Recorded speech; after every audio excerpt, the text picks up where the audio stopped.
Over the past couple of years, we have been walking the razor's edge, being perilously close to the beginning of World War III, and now it seems about as close to happening as it has been thus far, with everything really kicking off now between Iran and Israel. I mean, like, been Israel's goal to topple Iran for how many years, how many decades at this point in time?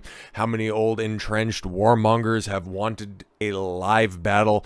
U.S. boots on the ground in Iran for, Jesus Christ, like my entire adult life, for sure, and very much earlier than that, because there are certain parallels that you can draw with this situation and several other points in time. I mean, as this is very much going to be, this video specifically is going to be focusing on the Trump response and the very odd response he has had so far. That's about the nicest way I can put it. Don't worry, we're going to get a far more venomous in response to this, because holy shit, man, I have not been this disappointed in this guy literally ever. Probably the last time was about the last time that the media was glazing the guy was during his first term, when he sent that strike into Syria to quell some of the discourse back then. It's so funny, right? Because the media was like, oh my god, now finally Trump is acting presidential, and who is he acting on the benefit of? Because he got intel out of them. No, it's just funny. It just slips my mind there for a second. So glad that they've been such a great ally to us. But this is the quintessential example, okay? Everything that has gone on since that fateful day in October of 2023. Nobody just roll back the calendar a couple of days to October 5th and figure out what the inciting action was for all of the turmoil to take place. But yeah, Israel is really once again just acting like the bratty kid, going out there causing a fuss and then running behind mom's skirt and having her take care of it. But now it's a 40-year-old kid hiding behind their mother's hospital gown after she's had a stroke, because the US, guys, if we're just going to keep it a buck, not exactly in the strongest of conditions right now, kind of spread thin on multiple fronts. And so if you want to start going live in the Middle East once again for an economic reasons, I could see it happening, given how much debt there is. And how Doge, it's just so funny how Trump has been throwing allies to the side and under buses recently. It's just so funny how all of that stuff is coalescing at a point in time when the military industrial complex is really starting to fire on all cylinders once again. It really does remind me of another point in time, a little bit before my age, but as a student of history, I can go ahead and draw some parallels as well. The Trump regime is really starting to parallel the Reagan regime a lot more than just simply co-opting a campaign slogan, because the first time around, all was all well and good, right? Reversing the course of a very destructive administration. Then the second time around, oh wow, what was that? Iran-Contra? Something going on in the Middle East, and you kind of have an absentee administrative state just wanting to incite violence after a term of peace. Very strange correlation, very strange parallels we can draw here. But as it sits right now, like, I was just fed up. Obviously, I'm recording this Tuesday evening, so by the time we get around to all of this is obviously going to be out of date, because this is progressing. I don't think, but then again, I've had a couple of prognostications fall flat recently. I mean, like, what was it yesterday with the James Gunn interview talking about turfing one of the scripts, and I thought, it kind of makes sense, especially with the stuff that we were hearing about the Clayface movie. And then literally hours after that video goes live, it comes out that, oh yeah, we just casted Clayface, but I'll clean that up with another video, because right now we're talking shit that's a little bit more consequential than an will they, won't they DCU movie that might come out before we all die in a nuclear holocaust. But right now, I'm just going to read the bullet points here from NBC News, and just the way that everything is characterized. Like, they aren't taking shots, they aren't being sly against Trump, they're just really reporting the facts on this one, huh? A nice change of pace. Isn't it interesting? Israel and Iran launched another round of attacks as conflict between the two heavily armed rivals intensified. Trump amps up the rhetoric, despite having said the United States would not intervene directly in the conflict. President Donald Trump today posted on social media, over on Truth is where he's dropping all of these bombs so far, and hopefully that's the way that it stays. We now have complete and total control of the skies over Iran. He also said that Ayatollah Khamenei is an easy target. Yeah, because I also seen something else. It's like, yeah, we know where he is. We don't really need to do anything with him right now, but we're just, kind of holding them tight. Israel gloating, about killing somebody who got in the way of them enacting their greater Israel policy. And yes, so far, Tuesday evening, as we're sitting, at least 224 people have been killed since Israel began bombing Iran on Friday. Yeah, while Iran's retaliatory strikes have killed at least 24 people in Israel. So yeah, once again, just a very proportional response by our greatest ally. Fucking pathetic. It makes me sick to my goddamn stomach. And how is it? How is it we've arrived at a point in time when we're talking about Republicans, or at this point in time, what the fuck does that even mean? Okay, what does that even mean? Okay, because there is such a wide ideological spectrum from somebody that could be generally considered a conservative, where you have somebody who purported themselves to be a populist, not listening to their base anymore because that becomes a little bit too inconvenient because damn it, we got some regimes to change over and we've got some nations to build out there. But no, you have a guy that's out there saying he wants to go ahead and return politics to the people and listen to the will of the people, and now being influenced by the neocons that have been in the room for decades. Then, of course, you have a rhino on the other side of this equation, somebody that, hey man, I've talked about glowingly time and time again. I mean, like, you just take a look in the background right there. I appreciate him for a multitude of reasons, but it's never really been for his political insights. I have several of Schwarzenegger's books, and the guy is, he's a little bit off base, okay? His most recent book, what is it over there? 7 Tools for Life, okay? I got it for Christmas a couple years back, and he was still, like, he spends multiple chapters still trying to justify that incredibly cringy speech that he gave after January 6th, okay, where he sat down at his desk with the Conan sword. He thought that was a good look, and he continues to try to justify it. It's absolutely insane. But here we are. Here we are on 17th of June 2025, and Arnold Schwarzenegger looks more measured and more put together than Donald Trump. What the fuck is going 2025 has sucked a massive dick, okay? Uncut, sand covered, whatever the fuck you want to call it. It has sucked a weather balloon full of dicks. A nuclear warhead full of penises have been gagged upon so far. It has just been the shittiest year so far. And now it gets even wilder, because you have Arnie. At least he's holding true to one of his principles that he has been very steadfast on. And because I respect my audience, I'm not going to go ahead and play the actual clip from The View, but instead, just get the bullet points here. Arnie's talking about migrants, okay? When you come to America, you're a guest. You have to behave like a guest. You have the responsibility as an immigrant to give back to America. And yeah, that's why I like the guy. I really like the guy. Obviously like him as a movie star, okay? And it's like when it comes to action stars, it's like him and Sly, and it's like everybody else. And that's got to be another video in the future at some point in time, because the way that certain people want to, discount Arnie and Stallone as hyper masculine relics of a bygone era. You take a look at them and what they were doing with like Rambo and Terminator and Commando and all that stuff. It's like, what exactly is so negatively hyper masculine about that? But like I said, another topic for another time, because here I am, just praising Arnold for having a very salient point in regards to immigration, because yeah, he is one of the biggest benefactors of that. But he came over and yeah, he adopted America. He adopted their ways, their traditions, okay? He's talked about that glowingly for decades at this point in time. He is the perfect example of somebody loving America from afar, coming over, assimilating. The big melting pot, what this country, what America, well, hell, and Canada as well, what they was all built upon is very much a product and the sterling example of somebody who is taking advantage of the system and then ultimately giving back, instead of just walking across the border with their hand out going, what's my Gibbs me? So good for him, and bad for the rest of us that we got to hold up, Arnold as the shining example of Republicans in June of 2025, because we said at the beginning, the threat of war, I don't think has been stronger,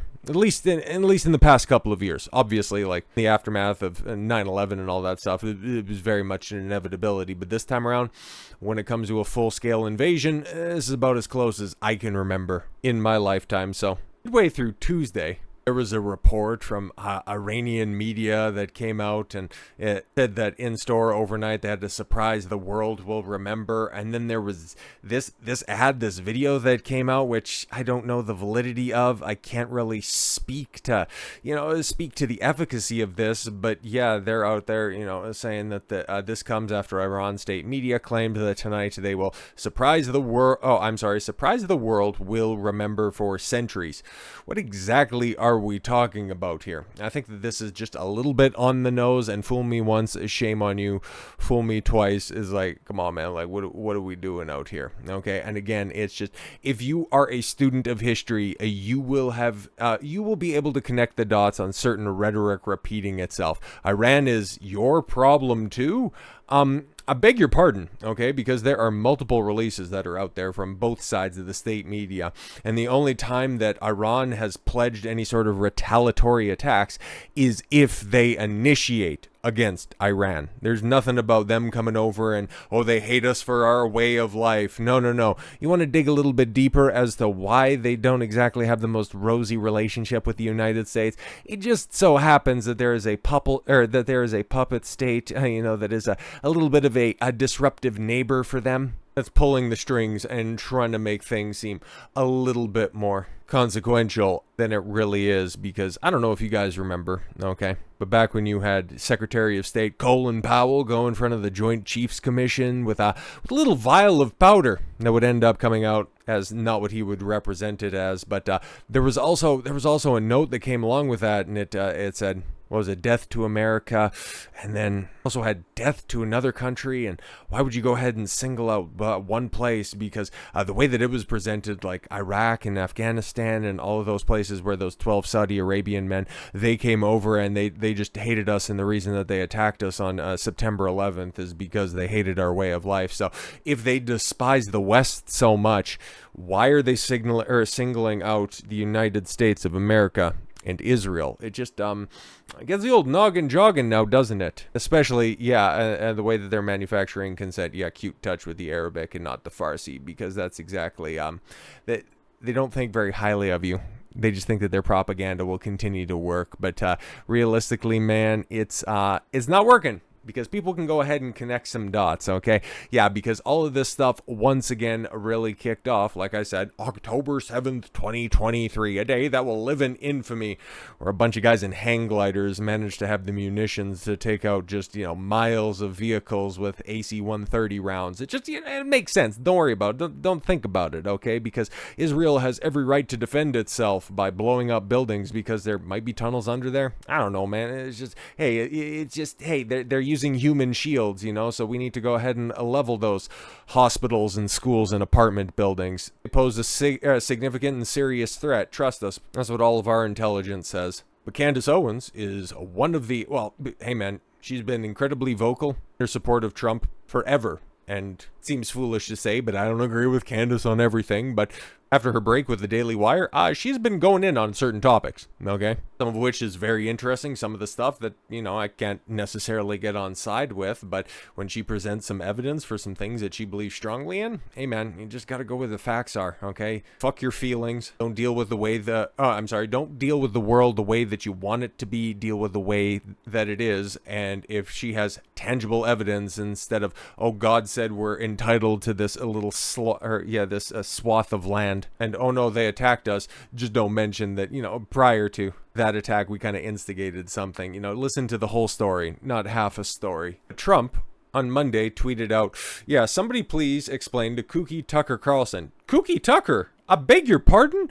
That Iran cannot have a nuclear weapon. I don't know if Tucker was advocating for that. I don't really think that was the case. It's more or less he's like a bunch of people, a lot of Trump supporters that are out there going, boots on the ground for foreign nation A. Yeah, I don't really think so. We're not getting on side with that. So Candace Owens with the screenshot says, Trump had just completely fractured his base. And he did it for the very neocons that minted the Never Trump movement. Truly unbelievable. I mean, he's just 1000% correct, because you take a look at all of those dyed-in-the-wall war hawks that are out there, the ones that have been advocating for war with Iran for decades. Your Bill Kristols, your Ben Shapiros, all of those guys, several times over in 2016 and again in 2024, very much spearheading the Never Trump movement. And now Trump wants to go ahead and throw everyone aside that helped get him elected the first time and the second time around, because in 2016, if it wasn't for the independent media space pushing back against the still very strong mainstream narrative, Trump would have got buried, okay? Pussy tape would have killed him. They're not sending their best. The Mexico clips would have absolutely sunk his campaign. And if it wasn't for him embracing alternative media the way that he did in 2024, who knows how it would have shaken out. It wasn't for him taking a shot to the head and going on podcasts. Who knows how 2024 would have worked out. But we'll get back to Tucker here very shortly, because Trump turning on newfound coalition that was very much integral to activating the independents, okay? And one of those people that played exceptionally well to the undecided voter, the people that could have been pushed Trump's direction, but without having some more reasonable people on board, Tulsi Gabbard. Okay, and she was made DNI, okay, Director of National Intelligence, and that was a very good appointee by Trump. And yeah, it wasn't that long ago. Yeah, in March, she testified that Iran wasn't building a nuclear weapon. That was her intelligence, that's what was going on there, even though at the time Israel very much wanted strikes to be carried out against Iran. But no, the DNI came out and said, no, man, everything seems to be on the up and up over there. They're doing some shit, but they ain't fucking crafting weapons. And then you got Trump coming out, and I don't fucking know what this guy's on about, okay? You've always said that you don't believe Iran should be able to have a nuclear weapon, but how close do you personally think that they were to getting one? Because Tulsi Gabbard testified in March that the intelligence community said Iran wasn't building a nuclear weapon. I don't care what she said. I think they were very close to having it.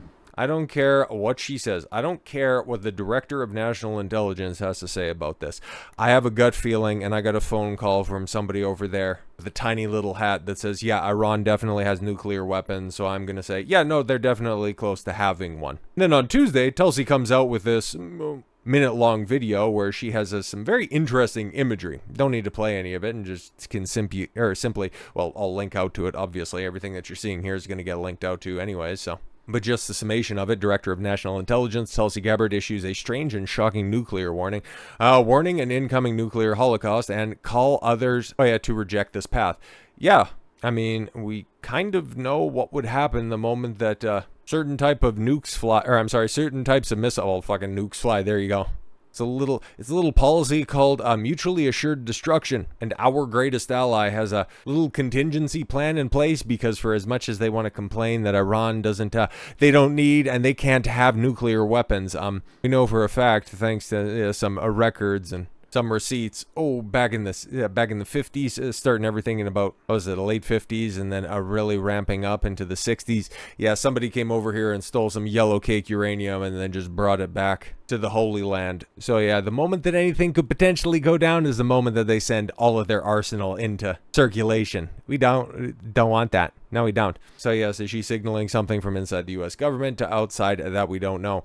Perhaps this warning will become more clear either by the morning when you guys see this video or later in the day. Hopefully not. Hopefully this all blows over. Okay, I'm just really hoping, and I'll give a summation at the end of this because we got a little bit more, and especially in regards to Tucker Carlson as Trump. Yeah, Tucker Carlson called Trump complicit in Israel's attack and urged the president to drop Israel and let them fight their own wars, which, yeah, I think there's a large majority of Trump supporters that are out there, okay, who just simply, doesn't matter if it's Israel, it doesn't matter who the hell else it is. It doesn't involve America. What part of America does Tel Aviv reside in? Okay, where exactly? Can you point on the map of the continental United States where exactly Jerusalem is? Oh, okay, cool. You can't, right? Because it's none of our fucking concern. But no, my strategic military bases. Okay, cool. Just go ahead and pull up a map of the military bases for the United States in the Middle East, and you just go ahead and see, oh yeah, we actually don't need them as much as they would like for you to believe. So it is, what's this anchor around the neck of the president for the past 80 years? What's this all about? But the United States should not on any level participate in a war with Iran. No funding, no American weapons, no troops on the ground. Regardless of what our special ally says, a fight with the Iranians has nothing to offer the United States. Exactly. There's nothing there outside of kickstarting the military-industrial complex, once again feeding the war machine and destabilizing the nation for the reasons. I can only attribute negative motives to any sort of moves like this, and yeah, it's something I cannot get on side for. And it's something that a lot of the base, I'm not going to say a majority, I'm not even going to say a plurality, but a significant amount of people who liked Trump in his first term for the fact that he didn't start any new wars. he was showing peace through strength. Something that, at this point in time, I mean, maybe this, okay, like this is the silver bullet, okay, in regards to Trump just making some absolutely fucking insane statements, okay, because we got to play this one. If Trump honestly believes that, yeah, Tucker is less relevant now than he was on Fox News, he is more out of touch than I imagine, because, yeah, this was a statement at the G7 that he left early. I was in, well, it's not quite my backyard, but relatively closer to me than I think a G7 summit has been in a very, very, very long time. It's in Kananaskis, which is that BC, southern BC, so it's close-ish, but, you know, not terribly close anyways. But yeah, he left that in order to set up a situation room, and we still, at least at the time of recording, don't really know what came out of that. But yeah, this is what he had to say about Tucker when he was asked about what do you think about his statements about the United States wanting to stay out of the war. Carlson criticizing you, saying that you were complicit in the war. I don't know what Tucker Carlson is saying. Let him go get a television network and say it so that people listen. And quickly, have you spoken to Zelensky? Jesus fucking Christ. If he actually believes, like Clint Russell has pointed out here, if he thinks that Tucker Carlson, nobody's listening to the guy, okay, nobody is listening to him because he's not on mainstream media, he is so fucking lost at this point in time, because here's a clip. Okay, and this is where Tucker Carlson ends the neocon career of Ted fucking Turncoat Cruz.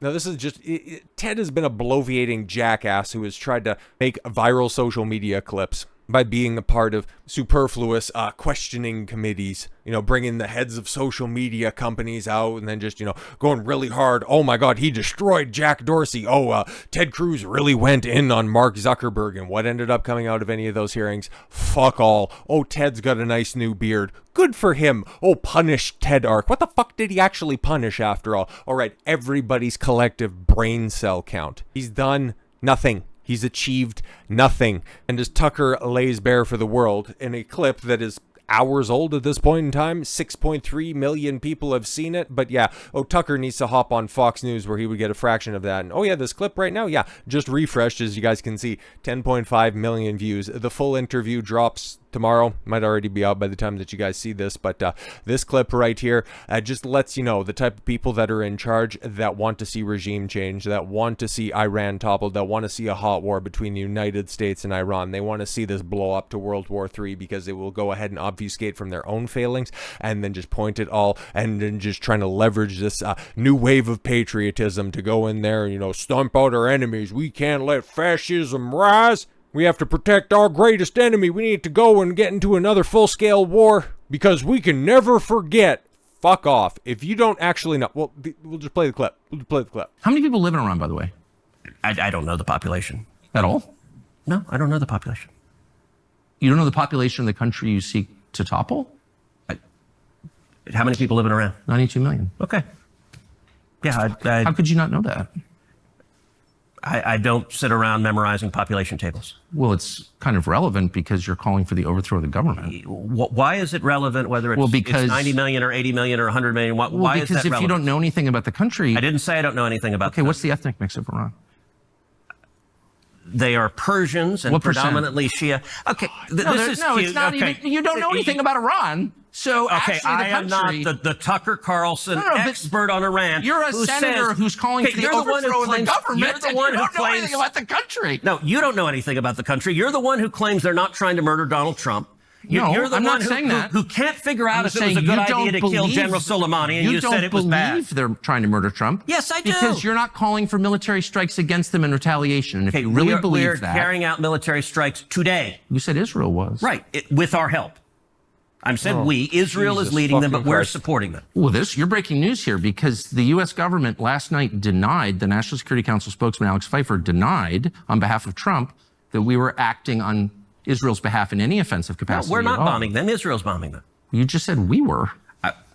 We are supporting Israel. High stakes. You're a senator. If you're saying the United States government is at war with Iran right now, people are listening. Okay. I pray that all of the bloviating that Trump is doing, okay, because Ted Cruz, Lindsey Graham, okay, John Thune, all of those fucking warhawks, okay, the fact that they don't know anything about countries that they want to bomb back to the Stone Age, okay, that they can go ahead and hop on aircraft carriers with mission accomplished banners behind them. Meanwhile, there's hundreds of more young men and women going out there and, you know, sent out there to die just because there's a couple of upset bankers and lawyers. I hope that Trump is trying to project strength by distancing himself from people that are trying to play the hand of peace through strength a little bit too strongly, with Tucker and Candace, Elon and Tulsi saying, don't go to war with Iran, this has nothing to do with you. Okay, Trump trying to be the peacekeeper, saying, you know what, if you guys do any fuck shit, we're just going to go ahead and bomb you from orbit, okay, and we're right here, we're ready to go. I really hope that that's the case. I really hope that that's the case, and that tomorrow I don't have to make an emergency video because we're, fucking starting World War III and I'm about to get shipped out to go die for a bunch of people that couldn't give a flying fuck about what happens out there just because they want a nice new fucking back garden, okay, because the eradication of Gaza wasn't enough and they just, want to be able to stretch their legs a little bit better so that they can go and continue to bulldoze the West Bank. And, oh yeah, if we just go and continue to, wipe out Syria, then we can, we can put a new shed out there. And yeah, if we just, get rid of Iran, and then, after a while, Iraq's going to get a little bit upset. So, if they do anything, we might have to deal with that. And, it just so happens that we can, go ahead and enact the Greater Israel policy, where we could just have control of the entire region, because that's what a 1,000-year-old prophecy ordained upon us. Fucking ridiculous shit. I truly hope that cooler heads prevail. I truly hope that this is some 4D, 100D, 4700D chess that is being played right now. Because if people have to be shipped out to go die for Israel once again, these motherfuckers are never getting my support or many other people's support again, ever, ever, ever again. So with all that said, thank you all very much for the gift of your time. I've been Don Consuelo. I want you to follow your gut and get after it. Take care, everyone.